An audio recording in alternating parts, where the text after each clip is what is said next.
বন্ধুরা, তোমরা কেমন আছো? আশা করি তোমরা অনেক ভালো আছো। মোটামুটি আমি তোমাদের ভালোবাসায় অনেকটাই ভালো আছি। তো এখন তো পুজো শুরু হয়ে গেছে।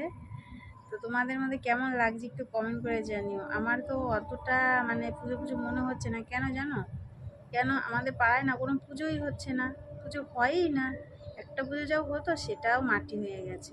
তার জন্য অতটা পুজো পুজো মনে হচ্ছে না। পাড়ায় মাইক বাজবে, আত্মীয় স্বজন আসবে বাড়িতে এসে, তাহলে না ভালো লাগবে বলো? পুজো পুজো একটা জিনিস মনে হয়। তো চলো, সবার কপালেতে সব কিছু থাকে না, তো আমাদের পাড়ায় পুজো না হলে অন্য পাড়ায় দেখতে যেতে হবে। আর কি করা যাবে?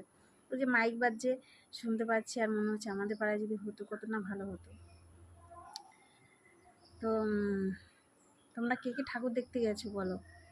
আমরা তো এখনও যাইনি। আজকে ইচ্ছে আছে কল্যাণীতে যাওয়ার। দেখি যাওয়া যায় কি না। মা যদি নেয় তাহলে ঠিকই যেতে পারবো, তাই না?